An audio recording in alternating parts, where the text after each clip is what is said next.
Welcome back into the Rounding Third podcast. I'm Nick. We got Sean and Harrison tonight again. How we doing, fellas? Good. What's How you up, doing, boys? boys? Not too bad, not too bad. Before we get started, make sure you like, follow, subscribe, all of that stuff. You can watch the videos on Twitch as well as it comes on. And again, still, we're working on other platforms as well. Okay, leading off, we're not done with a pitch clock yet. Let's bring up the two issues that came up this week. Wandy Peralta for yours truly, the New York Yankees, finished off an at bat in 20 seconds. And listen, I don't have any problem with how fast the at bat was. I have a problem with the pacing of it. Like he just got the ball, got on the mound, through. And it was like it. I don't know. It's really hard to explain unless you've seen it, but it looked like he quick pitched all three pitches, and it just didn't look like a major league at bat to me. Yes, it's spring training, but I feel like these pitchers are out here trying to make a point about this pitch clock, and it's starting to get annoying. I mean, I'd love to think an at bat could actually take 20 seconds, but that was like it was a race. Like they were racing to finish this at bat, and it's not a good look. It's just here's some players who are kind of making light or making a joke of the pitch clock, and it's not a good look for baseball. I mean, I think the pitch clock is. I think the pitch clock is stupid. I get the premise of moving the game along, and I think you're starting to see some players that are kind of like venting some frustration with it. But you have other players that are starting to figure out ways to game the system a little bit. So there's with anything, people figure it out. That's what that at bat was. That's all that at bat was. Yep. Like I know it didn't look great, and I wasn't the biggest fan of it either. But we're in the preseason, spring training. Guys are going to see what they can get away with. I mean, that's what it is. The batters are going to see how long they can stay out of the box and get in at the last second. And, pitchers are, we're going to talk about the Max Scherzer thing in a second. We're going to see what Max Scherzer did. Like, they're just looking to see what they can get away with. Yeah, they're looking to see what the umpires are going to call. What are players going to be pissed about? Hey, that's another thing too. Like, sure, you have, players out there that are dickheads, right? But the general majority of guys, like if it's going to ruffle feathers with everyone else in the league, they're not going to do it. Like what they're just trying to see what they can get away with the umpires, with their teammates, with the manager. Like it's a new major rule. It's a major change. I truly want to look at it that way. Maybe I'm being naive. I don't think we're going to see much of that at all in the regular season when the games start to matter. Right. I don't. It was not the best look, but I'm trying to chalk it up to that. And then, if we start to see it in the regular season, I'll probably change my tune a little bit, but yeah, it just, all right. I'll go over the Max Scherzer situation and then we'll still get kind of into it. So Max Scherzer has a guy on second base and he comes to the set. So when he comes to the set with a runner on, the pitch clock shuts off, right? Max Scherzer holds and holds and holds and holds and forces the batter to take his timeout, his one timeout of the at bat. So the batter steps out, and the batter has until the 8-second mark to get back in the box.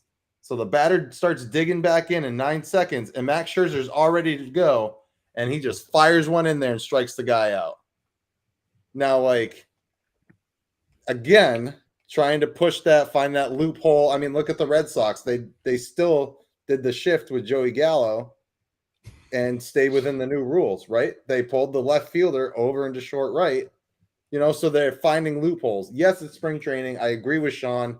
When the regular season hits, I don't think this is going to be an issue. Players are going to settle into it. I mean, it's been in the minor leagues for, like we said, 3 years now already, and it hasn't been an issue there. I don't think it's going to be in the regular season here, but it's just the pitchers kind of being dinks right now, trying to figure out, how to find those loopholes. But the league did come out and say that the batter has to be reasonably set before the pitcher delivers the ball, or it will be called a quick pitch, will be a balk or a ball. a ball if there's nobody on. And that Well, quick yeah, and rule book for years, like that was always a safety thing. You can't just jump on the rubber and throw. Like you've got to give a pitcher a chance to, or turn their head and put their eyes on the pitcher before you can throw. So that's not a new part of the rule. It's how he was playing the clock with getting right back on and changing the tempo that was the issue. Yeah. And I think the pitch clock is more of an adjustment, more of a major adjustment to the pitchers than it is to the hitters. I mean, let's call it what it is. I mean, it's more of an adjustment to the guys on the mound than it is to the guys in the box. Max Scherzer is not known for his slowness. No. Right? I mean, Right. he's known. But, however, the fact that there's that clock over your shoulder, so to speak, is just not a comfortable feeling. I can imagine it not being comfortable. So they're just looking to see what they can get away with. Yep. You know, Yeah. I'll tell you, in the spring, the thing that's been like surprising to me the most has been how many hitters that are called for the not being ready in time, how many of them are minor league players that are in major league camp. Like you guys have had this for the Yeah. past like 3 years. Like, Right. how are you caught out of the box? There's been a Like few it'd of be them. one thing. Like it'd be one thing for like, I don't know, Justin Turner. I mean, because he's on my brain because of what happened to him today. But like it'd be one thing if Justin Turner was called for like late to the box. Like, oh shit, it's an adjustment for him. But like for like these like Kevin Fitzgerald or whatever the hell his name is, like how are you caught out of the box? You've been playing this. You've been playing games that matter with this So- thing for like 3 years. Like that's weird to me. I think the minor league pitch clock is 20 seconds if I remember right. So 15 Well, so this- seconds. That's So 15 with guys on. With guys on. Is it 20 without guys on? Yes. Okay. Yeah. So then it's not So- different than the minor leagues then. Yeah. So it's when the bases are empty, it's 20. And when there's Okay. guys on, it's 15. Yeah, the minor leagues is 14 seconds and 18 seconds. Okay. So it's even quicker. So like Yeah, 14 and they 18. should be in the box. That's crazy. Nuts. But and not to get on a soapbox, but it goes to show you how like that's mentality. That's a contagious type of thing that's in the dugout. Like you're around major league hitters and you see the major league hitter take his time getting in the box and blah blah. It kind of just rubs off on you, right? Like you're used to it in the minors, but this isn't the minors. Even though technically you're a minor league player, but you're in the major leagues. You're around these major league players. Like you're kind of seeing the way that they do it. And yes, you have your own rhythm, but that kind of thing wears off on you. It's the same thing. And I'm going to go back to it's why teams that are just built around power hitters will never win a title because hitting is contagious. Mhm. Yeah. If you're in your lineup and you have 4 or 5 guys that are just hit machines, that rubs off on everybody else. Like your whole lineup's not going to hit 300. I get that, but it's a contagious kind of attitude. It's a contagious kind of like, let's get up in the box and be aggressive rather than a whole bunch of guys that are just waiting for the right pitch to jack over the fence. So I don't know. I found that interesting that there are teams that I haven't watched every spring training game, but I've my fair share this month. There are some teams that are almost never called for the you're not in the box. And then there are teams that are just like 8 times a game. It's like, you guys got to figure it out and make an adjustment. Cause it's like, these games are getting here sooner than you think. I'm also interested with this. Like we were kind of talking about the pitching and the velocity that these guys are, and like they're only going 5-6 innings tops because they're all max effort guys. I'm wondering. I mean, I know these guys are pristine athletes; they're the best of the best. But like going max effort this quickly, are we going to see a pitcher burnout earlier in a game? Possibly. I mean, I think you might. I mean, an interesting reference point too for people. The World Baseball Classic starts tomorrow, and you'll Mhm. notice WBC has no pitch clocks, has no shift restrictions. The international team, all the international teams said, no, we're not playing with those rules. We're going to play real baseball. We're going to play legitimate competitive baseball. But we're going to impose pitch limits, though. Yeah, exactly, just to protect guys. So I mean, how Well, much can we wave our dick about how we're playing by the real rules if we're It's imposing? pitch literally limits on World these Series guys? is all it is. Yeah, well, And I'm just playing devil's advocate on that sense. But well, it's an exhibition though. Like, let's think about it. These guys aren't getting paid for the WBC. They're out there. It's like in the Olympics. They put all kinds of restrictions on players in the Olympics. They don't blow their arms out to the teams they have to go back to. fair So, enough. but they're playing straight up regular baseball. And so I'll be these guys have been getting drilled in their head all spring about the pitch clock. I'll be curious if any of that carries into these games. So you guys getting ready faster, but in reality, point, yeah. 15, 20 seconds, you should be able to get in the box and everything should be able to happen in that time frame. Yeah. What I don't like about the way the pitch clock works is the pitch clock, the way it's set up, the pitch clock is designed to get the pitcher to throw the pitch within the 15 seconds. However, there's all these like howevers and exceptions. Like if the pitcher's on the mound, that means the batter's only got 8 seconds from then. So in theory, you've sped up the clock if the pitcher gets right back on the rubber. Like there's all these pieces to it that I don't like. As long as the pitch is, if the batter's not ready, throw the damn pitch. Like just throw the pitch. If there's 1 second left on the clock, throw the pitch. But this whole game, all the gamesmanship of when the pitcher gets on, that means the batter's only got 8 seconds. So if he gets right back on, then really it's really only like a 10-second clock, not a 15-second clock, and not every hitter's ready to go that fast. There's too many variables to it. There's too many kind of if situations where pitchers can play that game. We saw Scherzer do it, get right on. We also saw him get on and hold it, forcing a batter to call their one time out of the whole at bat. Like there's all kinds of gamesmanship that's now going into this, which will be interesting to see when the season kicks off, how much of that continues versus these guys are just trying to figure it out. But if you're gonna enforce a pitch clock, just make sure the pitch gets thrown. Let's not play all these different situations of depending on who gets in where and what time that is and how the clock is going to get set. Because the umpires are having a hell of a time enforcing this thing right now. Trying to remember just because he got on the mound at 12 seconds, which means 4 seconds is when the pitch has got to get delivered and all this nonsense. It's too damn hard to enforce. And that was Scherzer's argument. It's been Manny Machado's argument that if you guys are going to enforce the pitch clock, then just enforce it consistently. But stop wondering and guessing and trying to figure out what the hell you're doing during the game. When they can't even call balls and strikes correctly. Well, and that's the thing. Like now you got umpires like they're checking watches, and I mean, I don't know. I just feel like you've got all these variables to it. If the pitch gets thrown, it gets thrown. Like let's just keep this thing simple because right now these umpires are all over the place, inconsistent, and I'm sure they'll figure it out, and I'm sure it's going to get better as they go. There's just a lot of friggin' variables to this thing. Well, and I think after the season they'll and the conversations will continue throughout the season, but after the season they'll make adjustments to it. I know we've said it over the last couple of weeks. Like this, the way the rule is now is likely not how the rule is going to be in 3 years. No. Like they'll make tweaks, they'll make adjustments. I think one kind of, I don't know if I would call it a glaring thing, but to what you were saying, Harrison, right? Like there are hitters that just aren't ready that soon. They have their routines and they have to make an adjustment, right? Well, if I'm the pitching coordinator, pitching coach, and I'm coordinating the pitching game and all that, and I notice that, like I'm telling my pitcher, hey, like get on the rubber as soon as you can. Like if this guy's not ready, then you speed up his at bat. You make him uncomfortable. You make him feel like he's not ready for every pitch. And if I'm the hitting game coordinator, I'm going to the rules committee and I'm going, hey, that's not fair that you're allowing the pitcher to put my guy like in an uncomfortable position, but my guy's not allowed to ask for time to throw him off. Right. Like, right. Yeah. And I would understand and I would be able to get on both sides of the argument. And I think baseball will likely see that too. Sure. And they will adjust the rules, I think.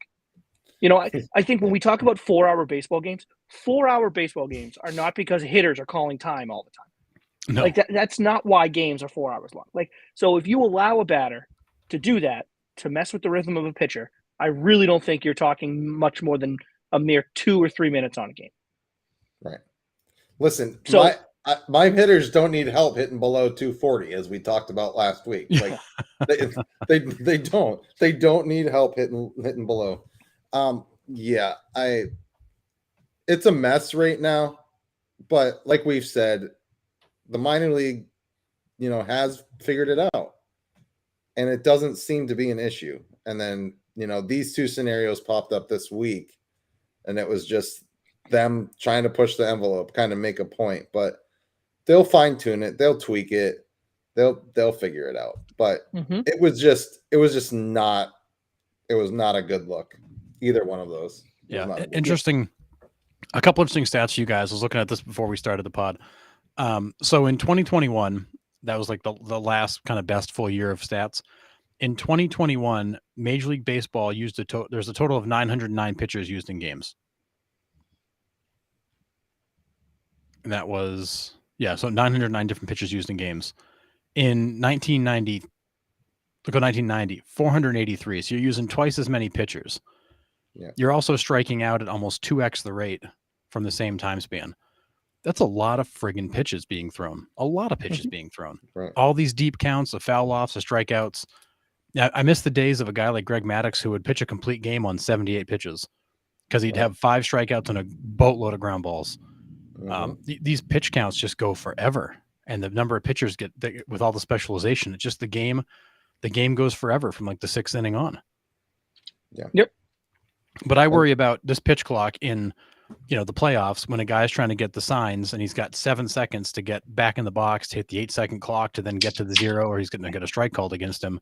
It's going to be really weird in these high pressure games late in the season when you're trying to relay signs and coordinate stuff to give these guys literally 7 seconds to do that. Yeah. Can you call timeout before you even get in the box and use your one timeout for the at bat? You may have to, but then everybody knows something's up. Yeah. You're gonna have to be relaying signs before the guy gets to the plate. Right. 2 third base coaches. One's doing it to the on deck guys, and they're gonna need that thing the pitcher's using to like dial them the signs, so they'll all be starting to wear earbuds like in the NFL with the green sticker on their helmet so they can get the signs. I mean, I'll be honest with you guys. That scenario you just laid out, Harrison, we'll see how the season plays out. Particularly, we haven't even gotten to the regular season yet. We're already talking about postseason scenarios. I would be shocked to see a strike, a high leverage situation, an umpire it would have to be egregious. Yeah, I think it's going to have to be like just egregious. The problem that we're going to get into, like we have with every sport now, is consistency. If you're going to let someone get away with 5 seconds past the pitch clock in the 4th inning, you can't then call it in the 8th inning. We already, and again, like we already have an umpire problem with their inconsistencies in strike zones, their inconsistencies in, they let some batters get away with chirping the strike zone, and then some batters get tossed for questioning, was it high? They're just so inconsistent with some of these things. The grudges they carry over from game to game, or in the case of Marmol, from season to season. I just think we already think the umpires are struggling. Well, we already know the umpires are struggling. We think that they can be better. I don't know why we're putting more on their plates and expecting the outcome to be better, but that's just an overall, that's not a pitch clock problem. That's just like an overarching league thing that I think they need to kind of address and figure out. Cause it's they're struggling enough with what was already on their plate. And now we're adding something like this. I'm expecting April to be a little bit choppy. But I think it'll smooth out. And I think as the season goes along, it will be, we get into July and August, and, I think it's likely not going to be the first thing we're talking about every week. So, but I think for the first month or so, it's going to be probably pretty consistent as far as what we're discussing. Henry says, in his opinion, be understanding. Couple seconds past is okay. It should be a guideline. If you abuse it, you're punished, but otherwise you're fine. Yeah, I mean, I think the problem that you have, though, is it's with something like that, and that's just with sports in general. These guys are getting paid millions of dollars to win, so they're going to do whatever they can to win, and you're going to have to start enforcing consistency within the gray area, and that just makes it even more difficult. If you're going to let Manny Machado get 5 seconds, then you got to let, player from AAA that just called up and he's pinch hitting, you got to give him 5 seconds. And if you're going to give everyone 5 seconds, just make the clock 5 seconds longer. I you know what I mean? In theory, I agree with what he's saying. I think it should be a guideline, but you're going to have guys that their job is to win. They don't want gray area in the rules. They want black and white so that they can figure out how to exploit the black and white. It's hard to exploit gray area because you don't know what gray area is. You'd rather play by bad rules that are clear than good rules that are vague. I mean, that's the reality. Yeah, not as a fan. As a fan, we'd rather watch good rules that are vague. But as a player and as a coach, give me clear what the rule is. Yeah. Because I can enforce that on my players, and B, we can figure out loopholes. If it's gray, I don't know what a loophole in a gray area is.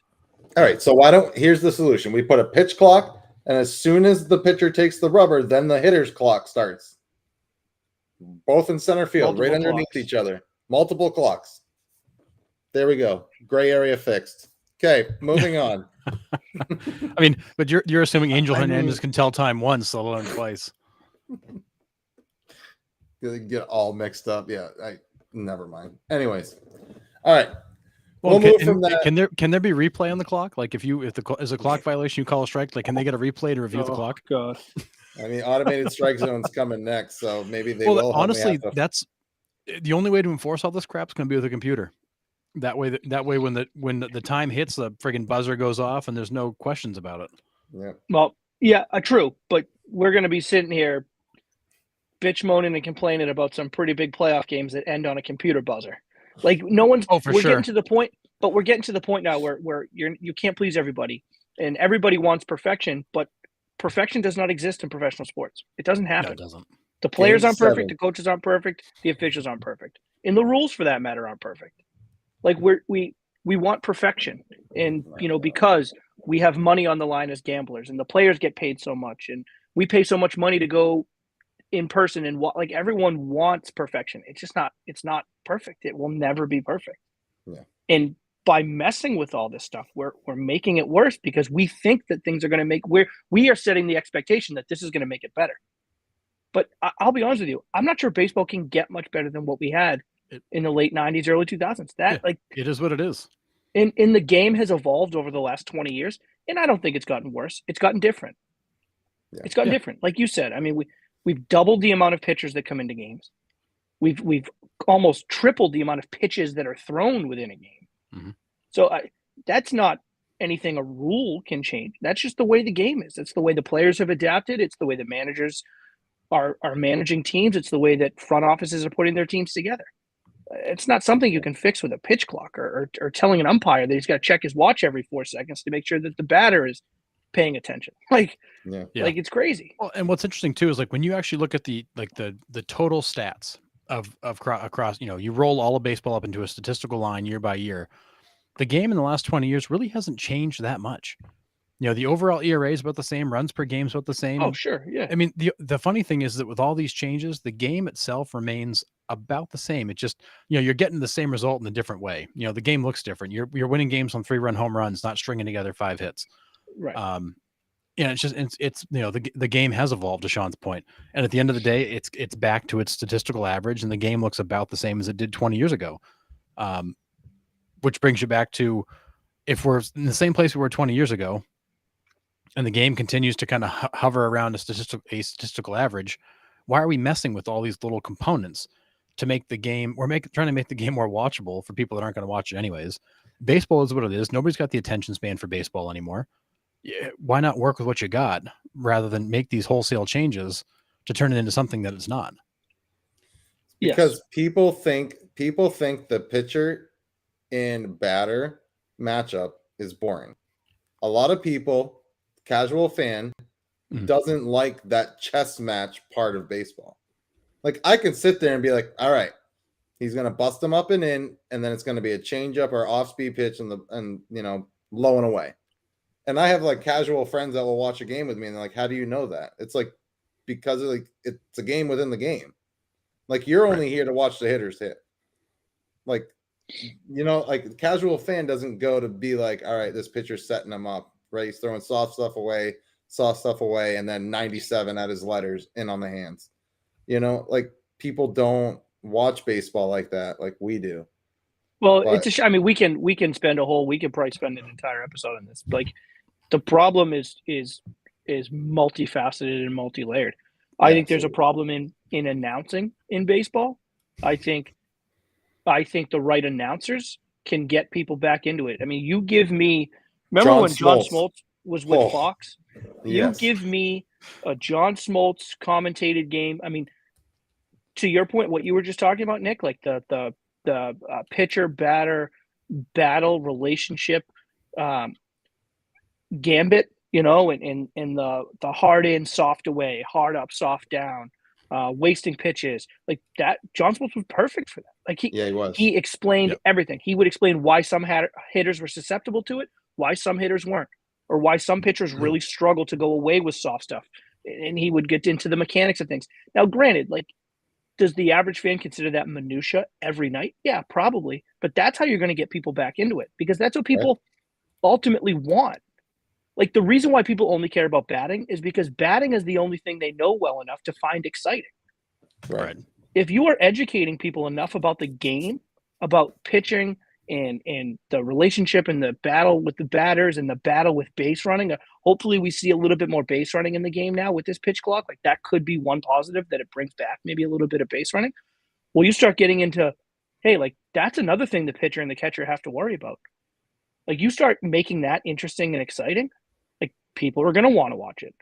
But, like, no, all you see on Twitter when you scroll is the big home runs. All you see on ESPN when they're pumping their Sunday Night Baseball is the home runs. Like, that's part of the problem to me. A big part of the problem is the only reason why people want to watch Aaron Judge hit home runs is because it's the only thing baseball related that you see. Him and Ohtani. I mean, that's all you see. Yeah. So I don't know. I like I said, we could probably spend a whole episode just bitch moaning and complaining about that. But yeah, I just imagine if there was a buzzer though with a pitch clock, like bases loaded, bottom of the ninth. And what's it got to be? It's got to be out of his hand. It's got to be out of his hands. Now we're doing slow motion. Did it leave his fingers yet, or was it still touching his fingertips? No, it doesn't count. Dude, a horn goes off mid-pitch. But the funny part is, though, you think about it, and like in other sports, like in the NFL, you got the play clock. In the NBA, you've got the shot clock. And they're doing exactly that. But it's been part of the game forever. Like you're trying to put a timer on a timeless game, where every other sport is used to having a timer on it. It's just it's different. And if it improves the game or not, I guess we'll find out. But I look at it as it's not necessarily going to change anything. Baseball is going to be what it's always going to be. People don't have the attention span to watch 5 or 6 nights a week, and that just is what it is. And that's okay. If you ran more highlight packages or something like that, maybe people would pay more attention. But baseball is not a sport people watch; it's a sport they follow. Yeah, I agree with Henry here. We have been talking about this too the last couple of weeks. And MLB is trying to fix this. Like I said, being in North Carolina, I'm blacked out of 3 markets, and I don't even have a team in my state. Like, that one just blows my mind. But yeah, I mean, it is a struggle. Like these regional guys or networks have the ties on the team and stuff, but they're working to get that. Because I mean, if you pay for the MLB TV subscription, you should be able to get all the games. That's what it boils down to.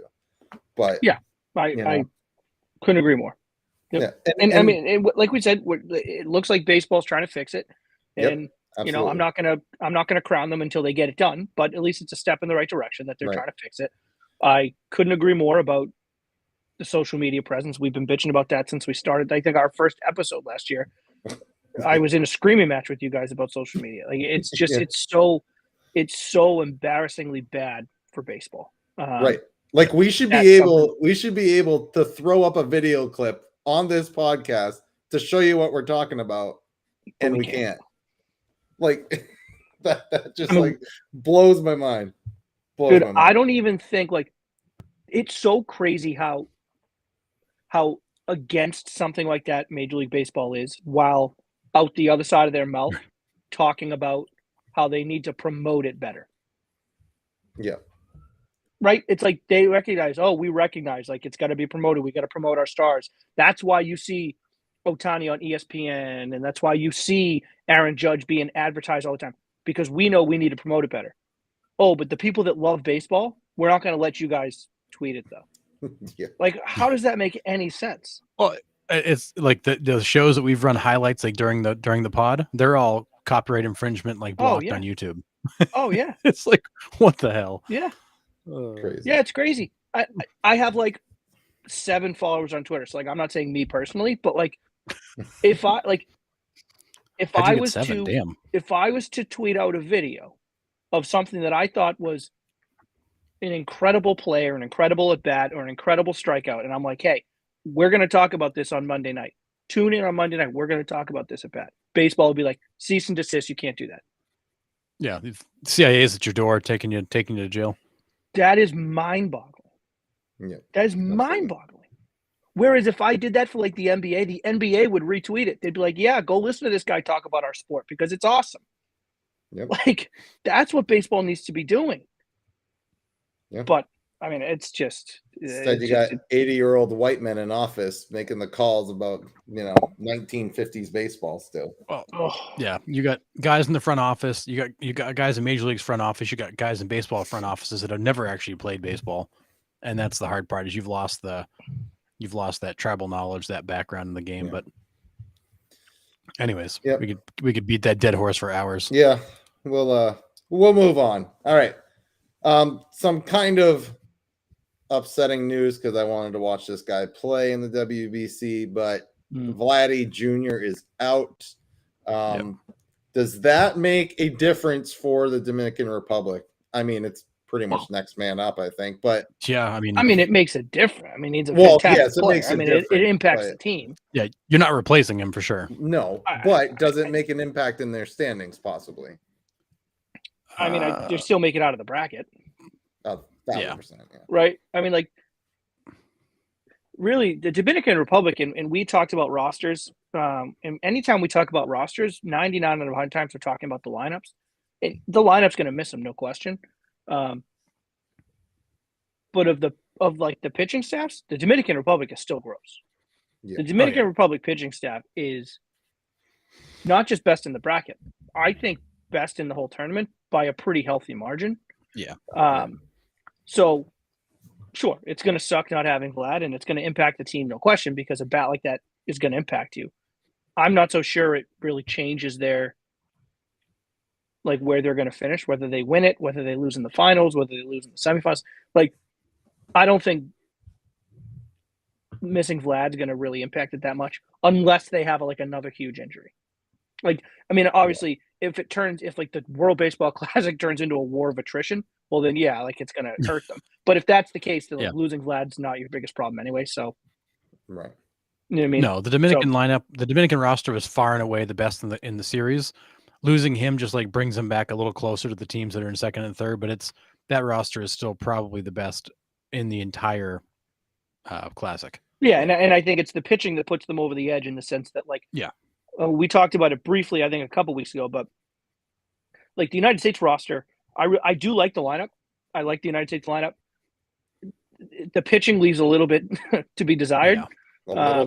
And when we see the list of American pitchers that aren't going, it opens your eyes oh my God, we could have run train on this thing. If we had every available American arm that but I totally get why they're not, and I get why the teams wouldn't want them. I get it. Dominican Republic doesn't necessarily have that problem. They got some studs, some absolute studs. So, I think they'll be fine. It's gonna suck not seeing them because it's a great tournament, and it's great because the great players play in it. But yeah. Also on the injury front this morning, it was released that Jose Quintana has a stress fracture in his rib cage, and they don't have a timetable for his return. So that's a Met starter down for. Yeah. So he's back. He's coming back to New York to get further evaluations. So that tells you how serious they think that could be. Yeah. But good news, I think Sale actually made a start and made it out in one piece. So unless he got hurt walking back to the clubhouse, he looked good. Yeah. So 2 innings, 2 hits, no runs, 2 Ks. He hit 95 on the gun, so he looked good. As long as it's not on the bike. Okay, we're gonna move on to. Don't hit anything on the bike. Oh my God, man! That stretch he had last year was the worst luck ever. But. Well, and it's honestly, it's just nice to see Chris Sale in spring training throwing pitches. I can't remember the last time we actually saw that guy in a spring training. Yeah. Hope he doesn't ride a bike. Yeah. We. I hope they took his bike away, man. What was it? We ordered a Peloton for him for Christmas. So. Yeah, just stay in your living room and bike there. Absolutely. All right. Fifth inning, we're going to move on to our NL East preview. We've previewed the West. We've previewed the Central. Now we're moving on to probably the best division in baseball here. Definitely the best division in baseball. It's probably definitely the best division in baseball. It's definitely maybe. I think all three of us are in agreement here for the most part. I think the standings don't change at all. I think they finish how they finished last year. I think it goes Mets, Braves, Phillies, Braves Marlins. won it last year. Well, say the Braves in the Braves division won it last last year. Okay, year. well then my bad. I'm switching the top two then. So Mets, Braves, Phillies, Marlins, and Expos, Nationals, whatever they are. They're going to finish in the basement. Anybody got anything different than that? No, I mean I agree with this with the final standings, and we were talking about this before we went on the show. Like, it's almost disappointing they're going to go to the balanced schedule this year, because watching that division beat the crap out of each other would have been amazing. Yep. But I mean, you could have 3 teams in that division win 95 or more games, because they're going to beat the crap out of the rest of the National League. Yep. It's just I mean, and the American League too. They'll beat up on most of the American League pretty handily too. So that's going to be a fun division to watch. It's going to be an absolute battle down to the end. Yeah, I mean, anyone that listens to the show knows the Mets fan that I am. So until the Mets give me a reason not to pick them, I'm going to pick them to win it. And is there bias there? Sure, but I certainly think they're deserving of it. Similar with the Braves, man. I mean, it's the Braves they're right there. It's going to be neck and neck. I think the Phillies got certainly better with Trey Turner. Mike, was it Trey Turner? I think is going to help them. I think you're high on Miami, Nick. I am for the second tier team. So you have, I think the Marlins can make a run at that second tier level team. Do I think they make the playoffs? No.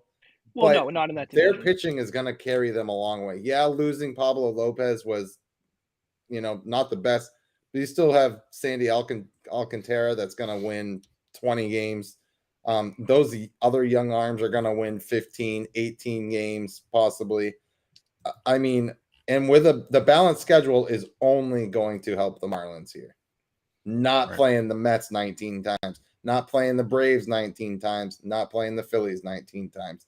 I mean, that's quick math. What's that? 50-something losses right off the top. I mean, like it's a lot. I mean, it's not 50 losses, but you know what I'm saying. Like, I mean, it's a good chunk. It is. But yeah, I agree. I mean, I agree in principle, in theory. Alcantara is really good. Lopez is really good. They lost him, but that's it's an arm they lost. I worry about these guys. The Alcantara, like, let's let him get a full season pitched, fully healthy, fully dominant for a full year. Like he's a young kid. Like any kind of regression, like how's that going to impact him? If he starts off, he has a tough start to the year. Like, do we know anything about this guy's mental makeup? I'm not saying it's bad. We just don't know. Like, we just don't. I don't know. I mean, I just feel like it's a lot. I feel like it's a lot for him. Yeah. Okay. Fine. I'm not saying he's bad, Nick. I'm not saying he's bad. I'm just saying if he hits any type of adversity, how is he going to do it? I'm not entirely sold that the Miami Marlins are putting it all together to win 83 games. I don't know. I mean, we're nitpicking here because it's the number 4 team in the division. I think the Phillies might be second. Like I wouldn't be totally shocked to see Mets, Phillies, Braves, and who I think someone just did you flash it? Someone just said Braves are coming in third. Yeah, Henry said 3. And I don't even know. I almost look at that like as frustrating as it was as a Mets fan last year. The Mets not winning the division. I said it to you when it was happening. The Mets didn't lose the division. The Braves took it from them. Like the Braves played like from like mid-June on. The Braves played like 800 baseball. Like it was like, what can you do, man? I mean, they just wouldn't lose. I see that kind of happening. Like I don't necessarily see the Braves losing or dropping to third. Like I picture Philly taking second. If that makes any sense. Yeah. Yeah. Well, and I think you look at, so real quick, you look at the Marlins, and I think the Marlins are doing a lot of good things. The Marlins have added, they added Johnny Cueto, a nice veteran presence. Gene Segura, Elisa Raz certainly helped that lineup. That offense was horrendous last year. Those guys are going to add some legitimacy to the top of the lineup. Jazz Chisholm for a whole year. If you got a top 3 that's Segura, Arraez, and Jazz Chisholm, VCL Garcia, he's not bad. Brian Anderson. That's a lineup. that's a lineup that's going to be annoying, and they're going to irritate the hell out of you, and they're going to wear out pitching. Yeah. But they're not there yet. I think they're going to be a fun team to watch. They're going to make a little bit of noise, but ultimately, it's the Mets, Braves, and Phillies. And honestly, I would be picking the Phillies for second or third if they weren't going to lose Bryce Harper for the first half of the season. See, but I'm not without Harper. I think they're going to be a better team in the second half than the first half. But I think they're going to have some catching up to do to get the Braves and the Mets, and they probably can't do it in a short window of time. I'm not saying, like I said, I'm not saying the Marlins are going to make the playoffs, but they're going to make a push to be one of the top of the second tier teams. Think about all the other teams in the NL. Other than you got Padres, Dodgers, and then what? Nothing. Then you in the NL Central. I mean, the Cubs, the Brewers. The Marlins could honestly make a push for that second tier team. I think. Here's a fair question. You taking the Cubs or the Marlins? Well, because you're kind of putting them at the same level. I'm taking the Cubs. I would take the Cubs over that too. I'm taking the Cubs. Saying one thing we're not talking about. One thing we're not talking about. I like what they did with the lineup. I like losing Pablo Lopez stinks. I like adding a rise to that particular lineup. I think he's going to do a lot of good things. We have absolutely no idea what Skip Shoemaker's going to do as a manager. Absolutely no idea. True. Absolutely no idea. Like that could be an absolute crash and burn disaster. It's true. Yeah. So, that's a bit, and we've seen what bad managing does in baseball. It's not as important as it was 20 years ago, just because, some of the rules they've put in have taken out managerial strategy, but it's still important. Like how you're able to get guys going to, break out of a 3-game losing streak. And we're not even talking about in-game stuff, which like there's plenty of analytics and everybody has a whole team of guys to help them with in-game stuff. Like it's not on just the manager anymore like it used to be. It's on a whole team. But like for Skip, like how do you get the boys going? How do you get the guys going on a long road trip? Like being a player is different. It's different being on a team of guys that are doing it rather than being the guy that's leading it. It's totally different. Fair. He might be great. I mean, he might be the guy that they might win 85 games and they might all come out and be like, Skip's the man. But it could also go the other way too. So I'm holding out on Miami. Skip being a big reason for it. So it's fair. Maybe I look like an idiot, but we'll see. No, I think the Marlins are going to be interesting to watch. They've done some good things. They've improved that team. How close are they? Who knows? I think the balanced schedule certainly helps them because, of course, last year they got their brains beaten in by their division friends. Right. I think the Marlins will be fun to watch, but are they a legitimate, team in the NL East? Hell no. No. But they're not going to get rolled over like they have in the past. And I think that's what I was trying to say in a nutshell, in a not so efficient way. Is like I don't think they're going to be the NL East doormat that they have been. We know they were your World Series pick, Nick. It's fine. No, yeah, Marlins, Red Sox. Red Sox, Marlins. You love a good underdog, Nick. We appreciate that about you. But I'm just saying, we don't know what this balance schedule looks like. It's going to help them not to play each team at the top 20 times. The balanced schedule is kind of the biggest wild card in this whole thing this year. It's you're trying to look at standings where the division you're in is less important than ever because you're actually battling the rest of the league equally. This is a great comparison by Henry. Marlins could be pesky like the Orioles were last year. Like maybe not a playoff team, but they could be right there making a push at the wild card late. But that lineup is they're going to annoy you. Arise, Chisholm, Segura, Soler. I mean, they got they're gonna forgot Soler. They're not gonna be a doormat. They're gonna string things together. They're gonna have good games. They're gonna get hot. They're not gonna be the doormat they've been. They won't be the Nationals. That's for sure. I think the comparison to last year's Orioles, which I love the comparison. And I think it even solidifies further the point I was trying to make. When they were doing it, we talked about how great Hyde was. What a fantastic job he was doing in Baltimore. He was making all the right moves in game. He was doing a great job managing his bullpen. Like they were fantastic, underrated because they were doing so well late in games. Like they weren't blowing leads. They were getting out early. They were holding guys in the middle of the game. They were closing it out at the end.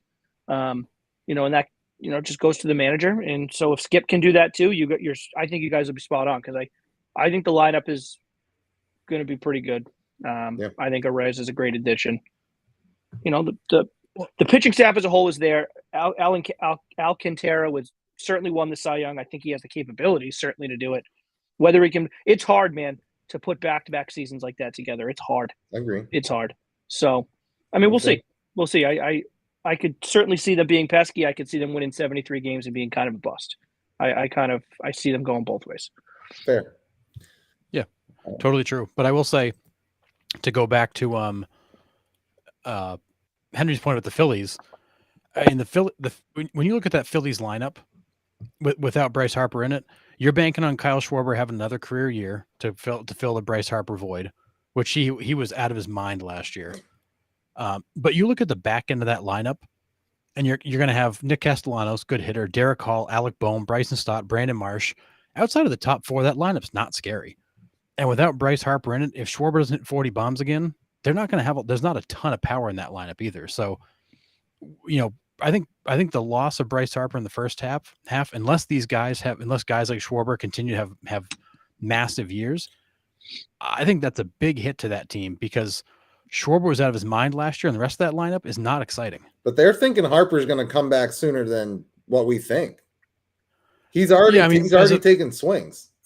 He is. They're thinking he might be cleared in like June versus July or something. But still, I mean, you're going to go April, May, June without him potentially.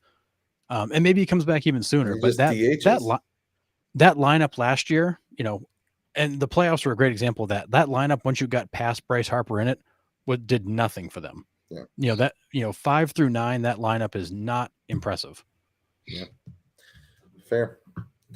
All right. Yeah, I mean, it's going to be a fun division to watch. We'll see how it pans out. I mean, I can see those top three, right? Those top three can finish in every single spot, really. I mean, but yeah.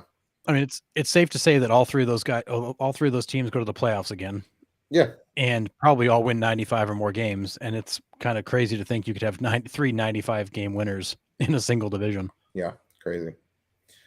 All right, we'll move on to the 7th inning here. We got best 3 all-time shortstops and the top 3 current shortstops. We did have one comment. Jim Britt said all-time. We'll start with all-time. He had Cal Ripken, the Wizard, and Jimmy Rollins for his top 3. Jimmy Rollins was highly underrated. Yeah, I used to love Jimmy Rollins. Was. Yep, those are good ones. I'll give my top 3. I'll go first this time. Go for it. I got Jeter, Larkin, and Ernie Banks. Mr. Cub. Good picks. So those are my top 3. Who wants to go? Harrison, go ahead. Sean does. No, you All go right, ahead. Fine. All right, my top 3, Jeter. For me, Jeter's always been the gold standard shortstop. Second is Ripken. And then lastly, I have a tough time bringing the old timers into these, but Honus Wagner was the gold standard shortstop for like 75 years. It's kind of hard to argue that Honus Wagner shouldn't be on an all-time list, and his numbers were bananas. Yeah, Ripken's on there for me. A-Rod. I mean, it's hard to keep A-Rod off, man. I mean, I can't stand him. I know. That's how I keep him off. I know, but I hate him. He could play baseball. He was quite good. Ripken, A-Rod, Ernie Banks is a great one. Shortstop all time is an interesting one too because there were a good handful of guys who like were just defensively disgusting and they held their own offensively, but like they weren't A-Rod hitting 600 bombs and they weren't Ernie Banks offensively, but like guys like Omar Vizquel were just so fun to watch defensively. Guys like Ozzie Smith, I think you said the commenter had Ozzie Smith. That's a great one. Do you know another shortstop from the Mets that was really damn good in his day? Jose Reyes. Oh yeah, of course. Yeah, Jose Reyes was. Defensively, he was nasty. You know what's funny is I don't know if I would put Jose Reyes as like all-time shortstop. No, but defensively he was gross. But Nick, now that you say like he probably should get more consideration than he typically would. And I think it's because he played almost his entire Mets career right next to David Wright, who just like he just overshadowed him. Like he was just David Wright was the captain. David Wright was Mr. Met. David Wright was just the guy. Like, Yeah. and it's kind of like, not to say he was forgotten about, but Jose Reyes is a great one. Francisco Lindor. I mean, Francisco Lindor's, he's going to be on the list for current shortstops, but like even on an all-time, Francisco Lindor's disgusting. Yeah. He is so good. Switch hitting, power, defensively, getting on base, running the bases, everything about his game.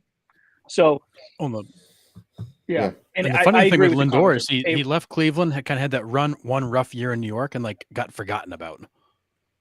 Yeah, and he's been fantastic. Yep. Yeah, it was his first year in New York. He was struggling, and Mets fans are notoriously bad fans when it comes to that, anyways. Like Red Sox fans. Yeah.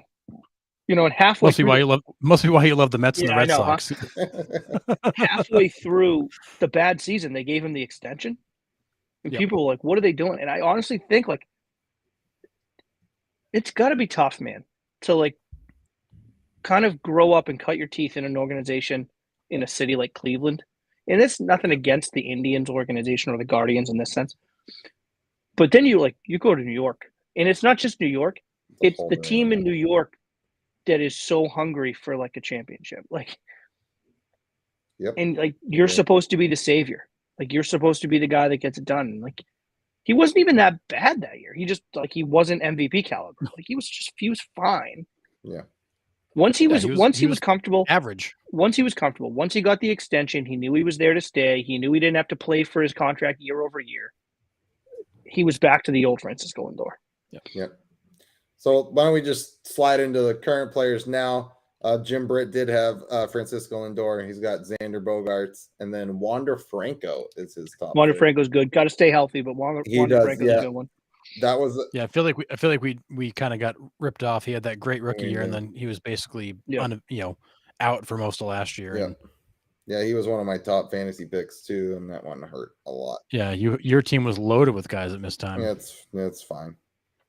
Anyways, my current three are Bogaerts, Trey Turner, and I went with the UMaine product, Jeremy Pena. So that's right. So I went with Pena. I don't know if you've seen that dude bulked up over the off. He's huge. You see his forearms? It was his triceps. I thought it was just like it was like my size of my thighs. I was like, okay, that's a dude. different picture. There's a picture where he's like in he's taking BP, but he's in like the hitter circle, like an on deck circle kind of. And he's just kind of like get the batting gloves on. He's kind of like holding the bat, like, and someone just took a still shot of in his forearm. He's a tank. We're like out to like here. Yeah, friggin' like, Popeye. What are you doing, man? The sawdust coming off the bat from gripping it too hard. Just outrageous. Yeah. That's a good one. And what's funny too, when you look at a guy like that who did a lot with contact, speed, when you bulk up like that changes your game. Changes your game quite a bit. Yeah. I mean, and to do it right away in an organization that's like, hey, we only win. To come up and make the impact he did right away. I mean, World Series MVP. Yeah. Crazy. Yeah, he was all right. Yeah. Not too shabby. All right. So top three current, I got Lindor because I've been a huge fan of Francisco Lindor for a long time. He was one of my early picks last fantasy season and one of the few guys who actually consistently hit for me last year. Trey Turner and Carlos Correa. I struggle with Correa. I think Correa is a top three shortstop when he's healthy. He's just not healthy enough. Yeah. So for me, my honorable mention or my backup is Corey Seager. I love Corey Seager, but look at you not sticking to the rules this week, Harrison. It's usually me with the extra pick. He's my honorable mention. Okay. He's my backup. Right. But there's actually, believe it or not, there's actually a lot of good shortstops in baseball right now. That's a position that seems to go in big waves. Yeah, there are. You got a bunch of them and like none of them. So it's a good class of shortstops. Agree. Yeah, there are. I mean, and just for the sake of kind of variety, I know you had Bogaerts, Corey Seager. I like Tim Anderson. I love in Chicago. I feel like he kind of just gets kind of forgotten about. He does because they suck. Yeah, and he's not perfect either when it comes to he misses time. He does kind of injuries that linger. It's like Tim Anderson's going to miss a few games, and next thing you know, he's on like the 25-day IL. It's like, what's kind of happening with Tim Anderson? But when he's healthy, man, the guy rakes. Bo Bichette, Bobby Witt Jr., I think is, I don't want to say overlooked because he's only on his way up. Yeah, he's only in his second year, but I think he's going to make a big jump this year. Seager, you mentioned Dansby Swanson. I absolutely love. I'm a big fan of O'Neal Cruz and Tommy Edman. O'Neal Cruz, Tommy Edman. I like Willie Adames in Milwaukee too. Kind of another guy that I feel like goes under the radar. People think Milwaukee now, and they think like the staff, right? You think Corbin Burns, you think Woodruff, you think, you thought Hader last year before he was traded, but like, it's a team that like Willie Adames kind of just like quietly just like kind of makes it go. Like offensively, he kind of like sets the pace with that team offensively. And like when he's playing well and he's hitting well, like everyone kind of follows suit. I think it's the shortstops this year are it's deep. It's deep. Ahmed, another one and a Met guy, but I think it's almost one where both teams made out. Ahmed Rosario in Cleveland is really good. And Ahmed Rosario is who the Mets sent to Cleveland as part of the deal for Francisco Lindor. And I remember Ahmed Rosario as a rookie when he came up from Binghamton to New York.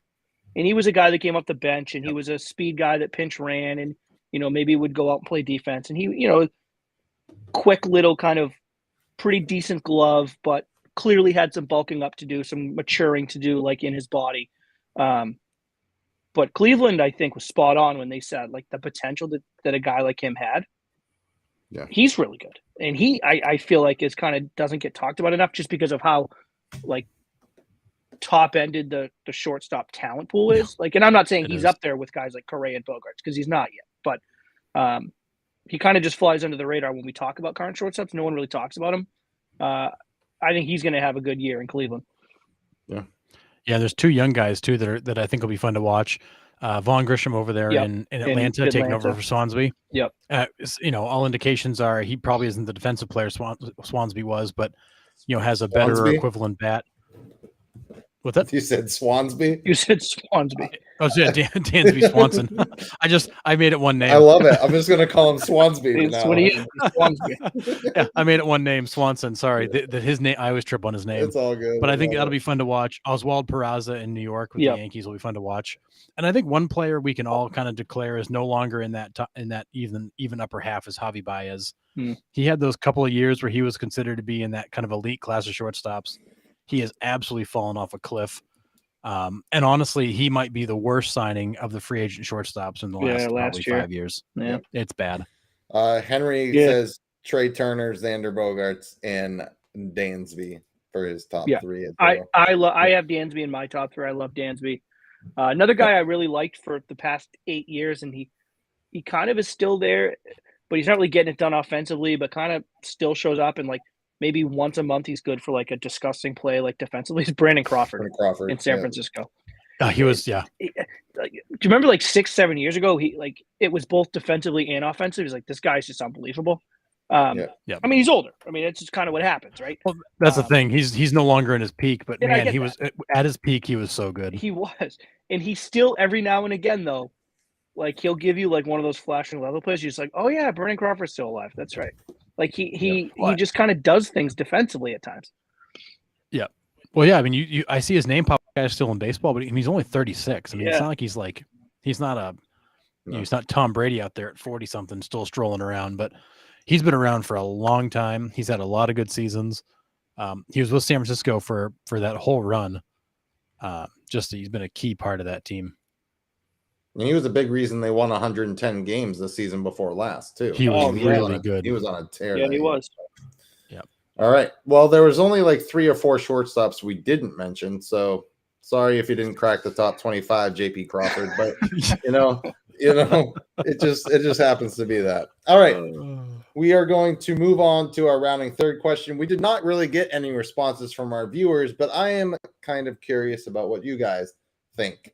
WBC starts tomorrow morning at like 11. Is that like first pitch or something like that? First game's tomorrow morning, yeah. Yeah. 10. Okay. So yeah, it's like 10 or 11 or whatever. I don't know. Math is hard when you're on I the thought other it was side like, of the world, 3 o'clock in the morning because of the weird time difference. I But mean, it could be. Who knows? they had an So exhibition game. Was it today or yesterday that Shohei Yeah. Ohtani hit 2 home runs in? yeah, that was this morning. He went Yeah. deep twice. All right. So who are you? It could be team or player. Are you most excited to see in the WBC in the next few weeks? Who are you most excited to see? I mean, I'll go. Yeah, go ahead. For a player, I'm most excited to see Masataka Yoshida because I have no idea what he is. Me too. It's gonna be nice to see him face major league caliber type pitching and see what he is. Because spring training, he's looked pretty good, but he's hitting against a lot of guys who are going back to the minors here in a couple weeks, so it's hard to tell. I love his swing. I like his approach. I think he might be maybe a little bit better than advertised in the American game. Definitely not a power hitter, but he hits a lot of line drives, a lot of Ichiro in the way he makes contact. It's always solid. Not a lot of pop-ups, not a lot of balls pounded right in the ground. It's a lot of things that are hit hard.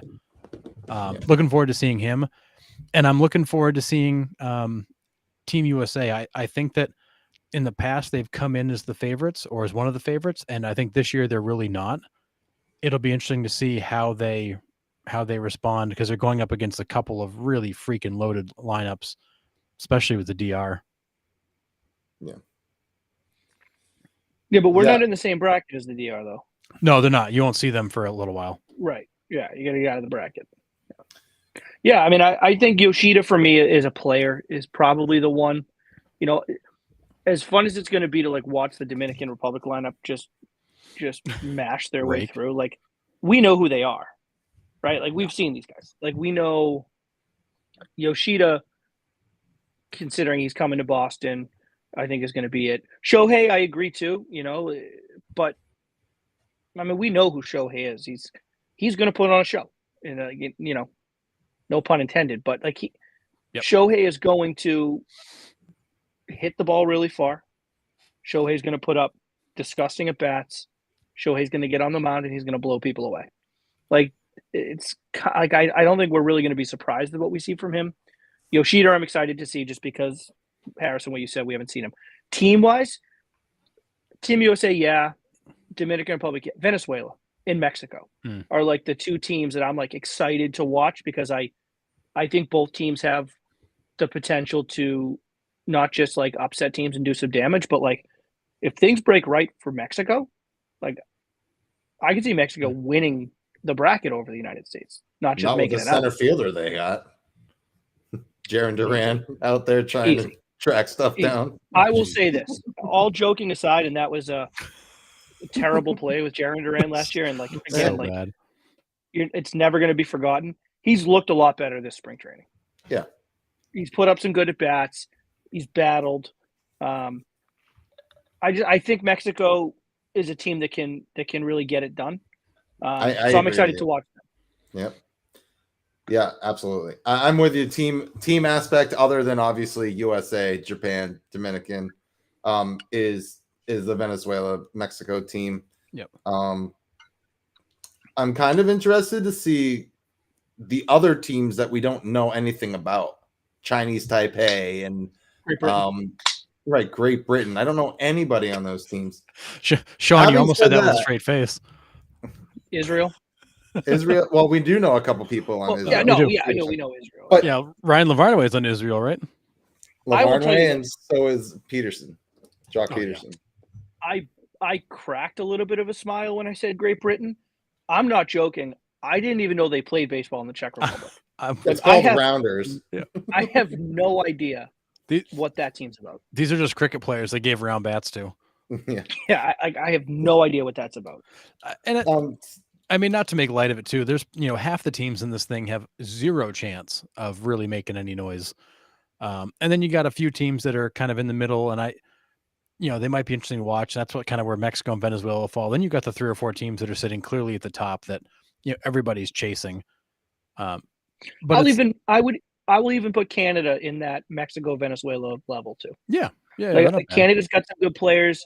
It's a team that on the international stage has pretty much, they're good for one upset, like a tournament, right? Like Canada's good for like at least one upset. If they if they pick the right time for the upset, like who knows, it could cause chaos. So I think Canada, I would put them in that same kind of category. Well, that's the beauty of baseball. If a team gets hot or they get a good break and something goes their way, any of these teams could slip an upset or two in there and change the entire outlook. Yeah. Individually, other than Yoshida, because obviously I want to see how he does too, I want to see how Vinny Bascantino does with Italy. Like he's going to be. I love him. He's going to be the man in 100%. that lineup. So I want to see if he has the capability of carrying a team. Like, is he going to be able to carry that team on his back? Yeah, he's got Nicky Lopez and David Fletcher, but those are really the only big names on that team. Who? Yeah, exactly. I mean, David Fletcher, he plays for the last place Anaheim Angels, and then Nicky Lopez plays for the last place Kansas City Royals. So, and so does Pascantino. So it will be. I mean, this kid had a crazy year last year. I love. It'll just be interesting to see if he can carry that lineup a little bit. So I don't know. Yeah, it might be the only meaningful baseball that poor guy plays all year. You ain't wrong, especially with Aroldis Chapman closing games. But yeah. So yeah, I mean, there's a lot to look forward to. I can't wait for it to get cranking here, but we still have to wait. It's like, what is it, Friday, Saturday for Dominican and all of that stuff right there here. But there are some Latin American teams over in Asia right now, though, right? Because a couple of them are in those brackets, right? Yeah. So Cuba's over there. Cuba plays tomorrow at 11. Tomorrow morning, right? So. I mean, it'll be interesting to see Cespedes too, to see if that kid's still got it. It'll be interesting to see how many of those Cuban players make it back, because if there's a place to defect, it's going to be overseas, so they can't find you. So Italy's Pool A. So A and B are the ones that start Tuesday, Wednesday. Yep. And then C and D start Saturday the 11th, right? So in Pool A, it's Chinese Taipei, Cuba, Italy, Netherlands, Panama. And then Pool B, Australia, China, Japan, Korea, Czech Republic. So pretty much Pool A outside of Chinese Taipei is pretty much all like Cuba, Italy, Netherlands, and Panama. Yeah. Crazy. I think those two pools are wide open for the taking, to be honest. I think anybody can win those pools. Yeah, those are going to be really fun ones to watch, because there's no real clear favorite necessarily in those. Yeah. And it's going to be a lot of teams that we just don't know anything about. It'll be fun to watch them. Yep. All right.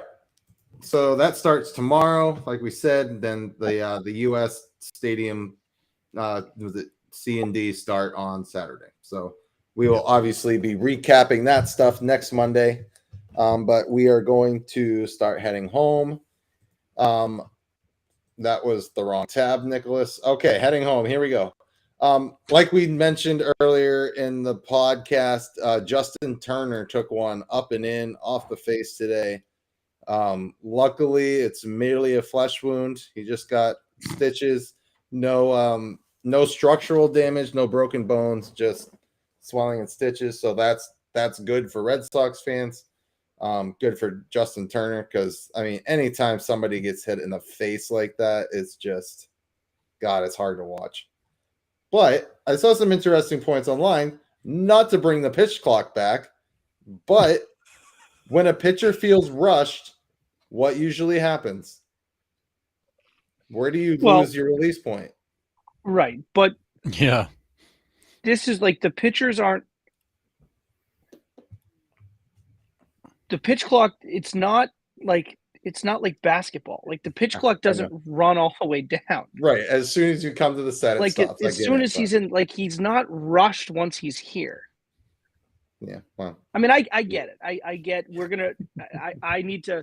This is where Sean needs to make an adjustment, because what's going to happen is things are going to be undoubtedly tied to the pitch clock that aren't pitch clock related. And I just need to accept that. That's my adjustment that I need to make. Yeah, this had nothing to do with it, but I saw comments online that is so funny. But that's going to be on me, because I can't let it piss me off every time. So that's going to be an adjustment that I have to make. It's okay if it does. Makes for good radio and TV. So yeah. But I mean, I'm glad that Turner's not going to miss an extended amount of time. Sounds like that cheek protector is going to be attached to his helmet here pretty soon. And honestly, I think almost every hitter should have those now. I mean, why I'll not? go as far as this. I will go as far as this. If baseball was going to start making rules, make that a rule. Yeah. Let's make Absolutely. that a rule. Yeah. You know, I mean, for crying out loud, we care about protecting the players. Make that a rule. Yeah. Let's make it a rule. All right, sir. We'll make that a rule. I mean, Because even that's like, remember when Giancarlo Stanton got hit in the face, man? That one was was gnarly. And then he wasted no time. That was like he had him on like both sides. He's like, dude, I got a full like kicker's helmet going on. Like, I'm not taking that chance again. Like, man, I would, man. I mean, those pitches are coming in too hot, man. You have zero time to react if it's out of the strike zone and at your face. well, and particularly with, you know, guys like Justin Turner, you know, not to get like totally technical, but like with his stance and his, like, he's kind of open and back a little bit, and he uses the timing mechanism to not just load, but he kind of like leans forward. Right. So like as he's loading forward to kind of get that torque, like, so the ball's coming at him, he's leaning forward, it's at 93. Like, you can't get out of the way of that. Like, that's just, there's nothing you can do. No, absolutely. Like, it's, I think it's a smart move for him to put that kind of cheek shield there. I would imagine he would, but I don't really have anything else for heading home other than the WBC. I'm really pumped for that. Harrison, do you have anything? Sean, do you have anything else to add? I just saw a headline that Yarlin Garcia of the Pirates has been pulled from the DR roster for the World Baseball Classic. That was as of an hour ago. He got pulled off it? Got pulled off the Dominican World Baseball Classic roster. He's the Who did? left-handed reliever from the Pirates. Yeah, Yarlin Garcia just got pulled off. Oh, Yeah, it will be interesting to see who they add then, because I mean they have 2 roster spots now, right? Or did they already replace Vladdy? I didn't see who they replaced Vladdy with, but you know now they've got a kind of a, you know, Garcia throws gas, so they've got a you know, left-handed reliever to replace as well as Vladdy Guerrero to replace, but you got a lot of other guys that are kind of all packing up and heading out. So yeah, I mean Pujols pitches, might as well just throw him in there. could happen. Yeah. Yeah. Sean, do you have anything? no, just online gambling is coming to Massachusetts just in time for the World Baseball Classic. So Yes, I'll be ready to roll for Saturday. So I'm excited for that. How much and who are you putting it on? We can talk about that on Monday. I'm not sure. I haven't made up my mind yet. Okay, fair enough. I haven't made up my mind yet. All right. oh man, I'll take 20 on the Czech Republic to get out of the pool. Dude, that's gonna have Boy. some good payouts. yeah, that'd have really good. I mean, payouts. you're better odds to just light your money on fire, but that would have a great payout. Gotta have money to bet money. All right. Anyways. Thanks for watching tonight, everyone. Thanks for chiming in. And just remember to please like, subscribe, and share. Interact with us on our Facebook posts, and our questions of the week. Man, my speech is all over the place. It's right. I called him Swansby earlier, so it's fine. You guys, Words are hard. New tongues for you too, huh? Dude, Although I will say, I think Henry had the best when he called him DeBaby. So the baby, yeah. Listen, nobody I'm can say calling him- Dansby Swanson's name correctly. Dude, I'm calling him Swansby from now on, dude. It's amazing. Oh, hell yeah. It's fantastic. like it. Much better. Absolutely. All right. So again, will be probably a lot of WBC recap next week because spring training's probably just going to be full of AAA guys and not really exciting. So we will see you guys next Monday at 8 p.m. Later, See ya. boys.